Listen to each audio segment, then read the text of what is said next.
Pamalandong o pagkaton sa pulong sa Dios nga atong nadungog karon sigon sa gibasa nato mga igsoon, pasalamatan nato ang Dios ton kay daghang kay isang gipahinumdom nato karon sa atong panaw sa kinabuhi mga igsoon, daghan sa gipahinumdom. Una na ini kaning sa ato ang tubag sa salmo, no? Batay ta unsa gani atong tubag sa salmo?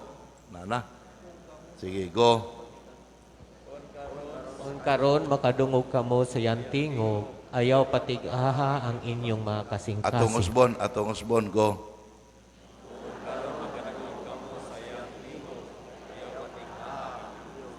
Oh, muni pagpahinumdom nato mga igsoon, kung karon makadungog kita sa iyang tingog. Kinsa man ni si iyang? Ha? Ang Ginoo, ang Dios. Kung makadungog ta sa iyang tingog karon, dili nato patig-ahon atong kasing-kasing. Kasabot ta kung sa tig-a mga igsoon. O gahi, di nato pagkahion ang atong kasing-kasing. Nya unsa may opposite anang gahi o tig-a? Unsa man? Humok, malumo. Mao na siya. Sa ato pa kay malumo man, humok, gapasabot mapaobsanon. Mapaobsanon.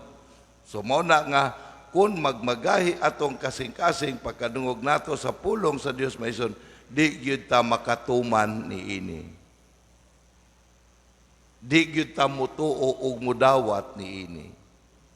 Pero kung ang miti sa kalumo o kamapaobsanon mga igsoon, mao'y maghari nato, mao na nga pagkadungog nato sa pulong sa Dios, mudawat, mutuo, unya maningkamot gyud ta pagtuman niini. Am I right? Wa man sila maningog noon. Insakto ko dili. Oh, unsa may opposite anang mapaobsanon? Mapahitason. Unsa synonym anang mapahitason? Garbo. Unsa in English? Pride.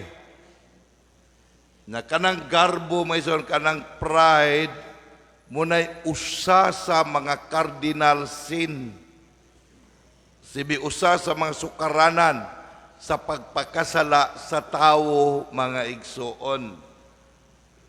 Nga sa ato pa kinahanglan nga makat-on ta sa pagkuan sa atong pride, atong itame. Unsa gali ng binisa ng itame, taming. Ato nga amumahon ng garbo nato nga dili maoy mo pa sulabi nato ug mahimo ato na siyang ilisan sa pagkamapaob sanon. Kay kung magpadayon atong garbo mga igsuon, di gyud ta makapuyo sa kamatuoran sa atong pagkatawo. Na, tagata mong example. Kung mutuo ta nga kitang mga tawo gibuhat sa Dios nga iyang larawan. Ato pa in English picture. Unsa may makita nato nga nawong sa picture? Di ba ang nawong sa gipicturan? Tinuod dili. Oh, ang makita nga nawong sa picture ang gipicturan. Sa ato pa kung kita picture, kinsa may atong gipicturan? Ang Dios. Mao nga, kung magmalumo o mapaobsanon ta, munang ang atong kinabuhi, magpadayag, magpaila sa gipicturan, nga mao ang Dios pinaagi na to. Pero magisgot ganit taglarawan, picture, sa atong pagkatao, wa ni magpasabot atong physical appearance, nga kanang kwadradog nawong, itlogon og nawong, budlat og mata, dili na mo gipasabot. Ang gipasabot niya na ang atong hiyas, ang ato ang kinabuhi, kinaiya og pamatasan mga igsoon. Nga ang makita dinhi nato dili ang atong tawhanon nga kaugalingon, kundi ang Dios. Pero kung magpasigarbuhon ta mga igsoon, ang may tabo, ang atong pagkatao, kita mo'y magpaila sa atong kinabuhi. Dili ang Dios. Mo nang mahiubos ta, o dili ta kapasalamatan sa atong nabuhat. Dayon natong pamuy-boy. Kay gusto man atong kaugalingon mo ay makita og dayigon mga igsoon. Muna nga mawala ta. Mobita ng kanang garbo mga igsoon, maunay nakapawala sa ato ang dungog sa atong pagkatao nga isip larawan og anak sa Dios mga igsoon. Ang garbo mo ni nakapalayo og nakapaputol sa atong relasyon ngadto sa Dios. Tanawa ra godo, atong unang ginikanan si Adan ug si Eva. Di ba giingnan nga mainyo ning tanan o tiaw ni mo na mainyo ni gawas lama ng usara ko'y gipangayo sa Ginoo. Pero unsa may nitabo tungod sa garbo nga buot makita ilang kaugalingon nituo minunot nagpasulsol sa kaaway sa Dios nga mao ang yawa nga mahimo man unta nilang balibaran. Dili ba?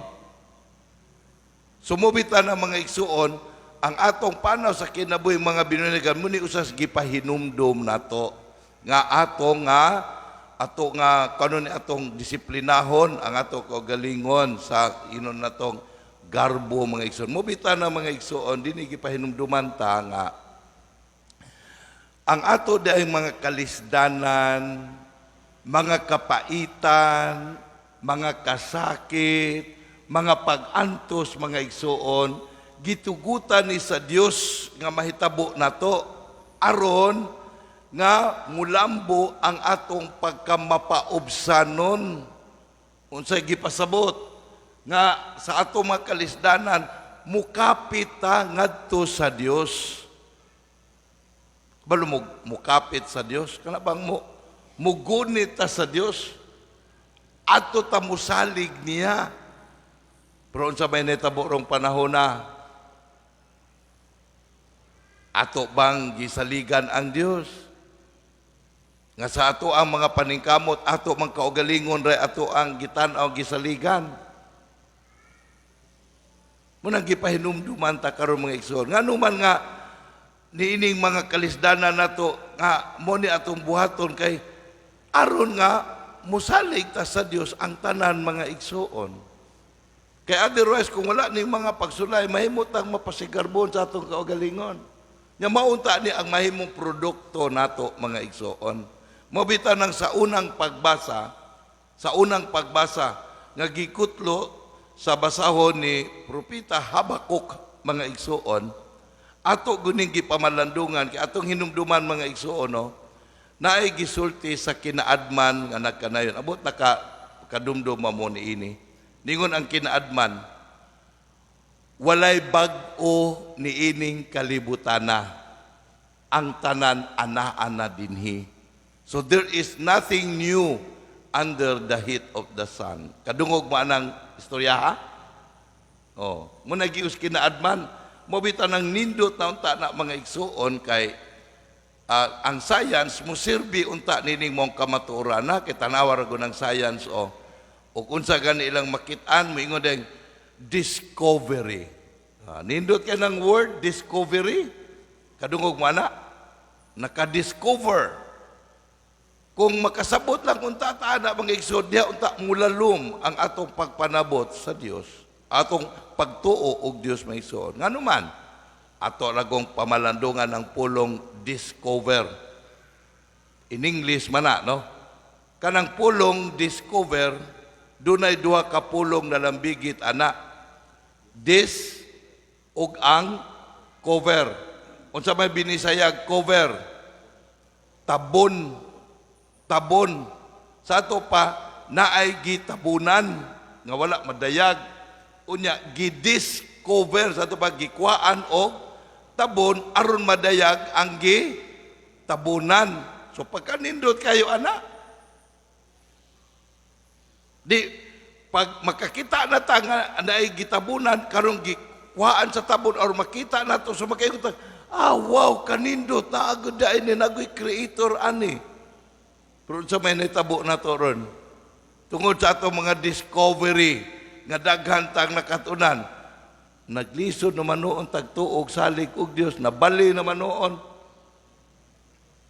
Di ba? Sumunang mga igsuon, dinita gipahinumduman. There's nothing new under the light of the sun.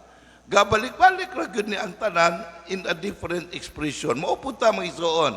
Nganuman nga kitang mga Kristiyano sa atong panaw sa kinabuhi na malandong ta sa panaw sa kinabuhi sa karaang katawan sa Dios ang Israel, the Old Testament people.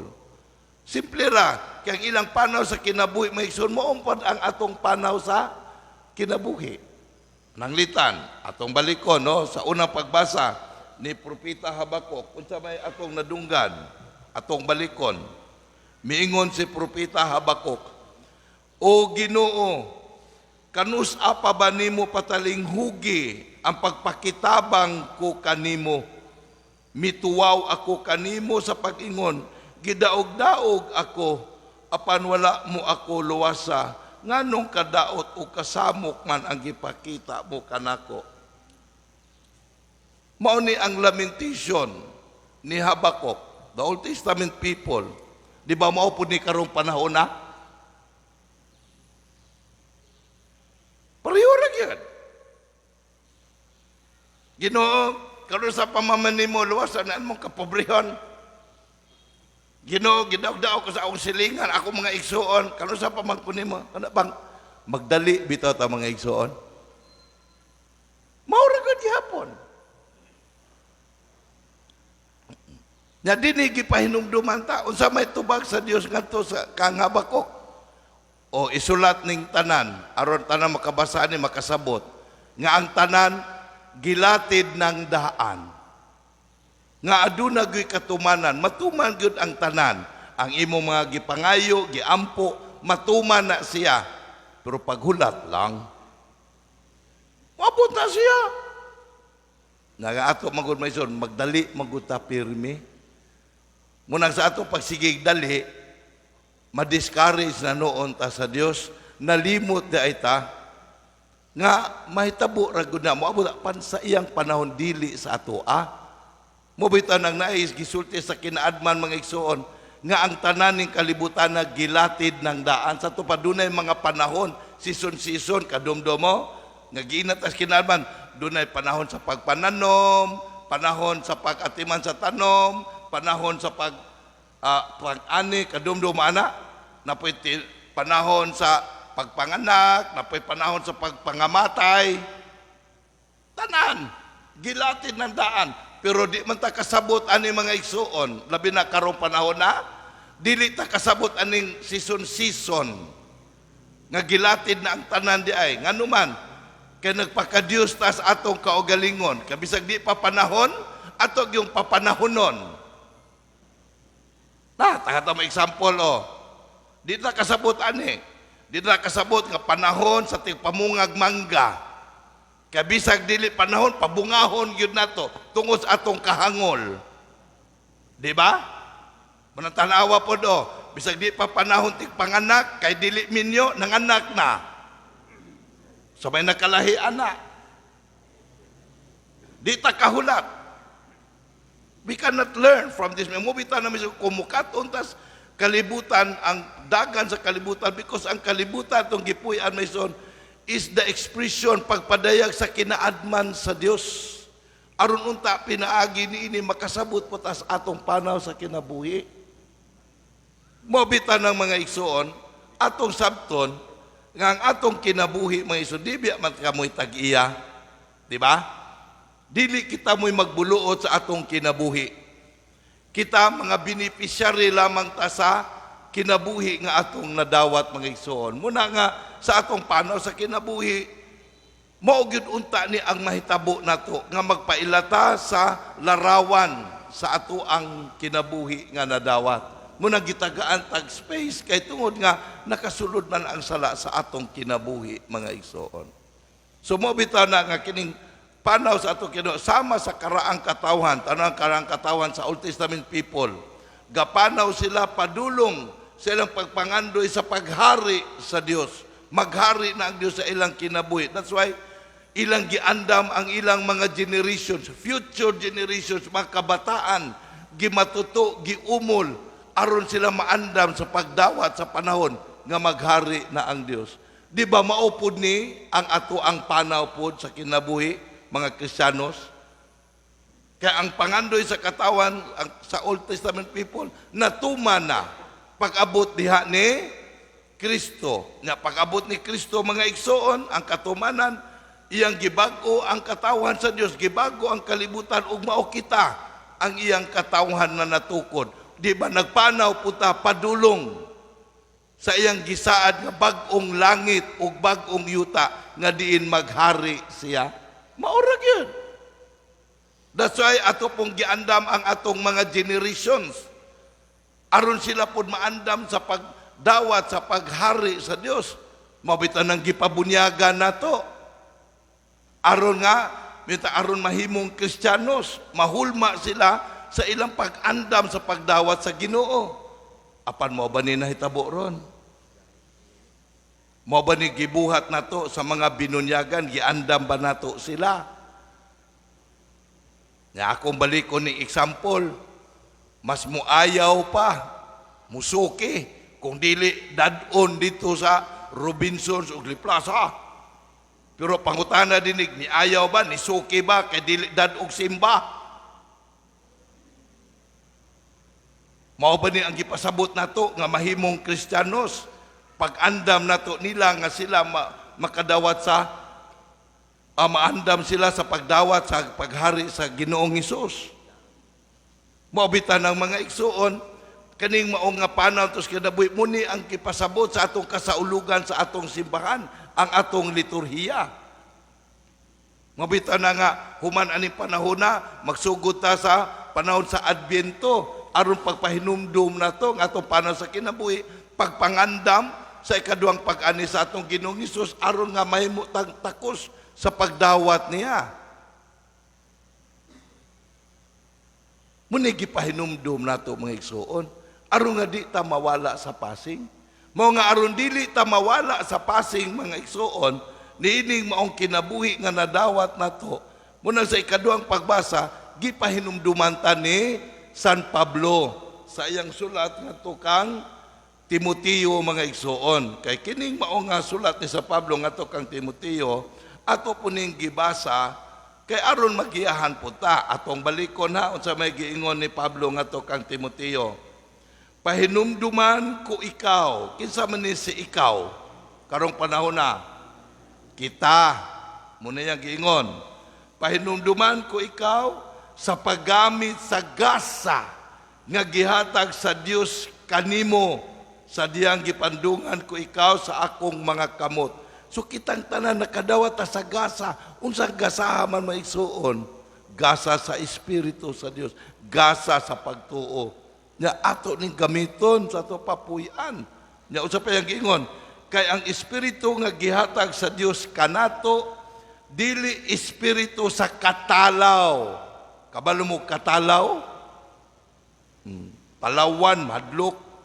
Kundili espiritu sa gahom ug gugma ug pagpugong sa kaugalingon, busa ayaw kaulaw sa pagsaksi sa atong Ginoo. Muguni yang giingon mga igsoon. Sa ato pa gipahinumduman ta nga sa pagdawat nato ni Kristo sa atong kinabuhi mga igsoon, dili katalaw ang atong gidawat kundi gahom. Gahom sa pagsaksi mo ng musaksi ta mga igsoon, di na to ikaulaw si Kristo sa ilabi na sa atong panahon karon. Nga din ang insakto muna gituan nga maoy sayop ug ang sayop muna na gituang insakto.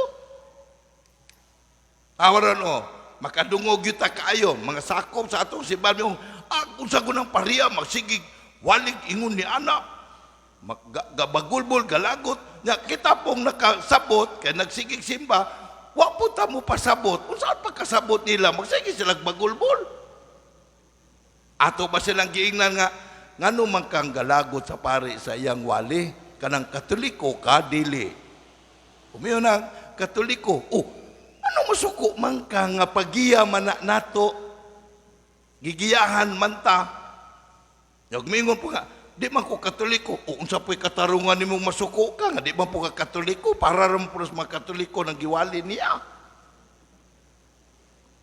Mayang buntag.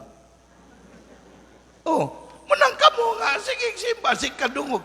Tabang tagpasabot niya atong wala manimba kay aron madaghan tang makasabot ug mo magpanaw sa kaluwasan. Am I right? Nga nganong di man ato nabuhaton kay natalaw ta. Ayaw. Gapalangit magkata. Muna nga kinahanglan nga maningkamot ang mga igsoon kay ang atong kinabuhis bunyag dili man kinabuhi patsoy-tsoy og seremonyas, lifestyle ni way of life man. Munang dili ta makasabot mga igsoon ngano kay pagsaksi man daay ni muna sa ebanghelyo dili atong makasabot kay ta. Unsay pagtuaw sa mga tinun-an ngadto sa atong Ginoong Hesus atong baliko no. Ang atong ebanghelyo, ang mga apostoles miingon sa Ginoo, dugangi ang among pagtuo. So nganong miingon mga dugangi? Kaya nagtuo nga, inigdugang sa pagtuo, malig-on.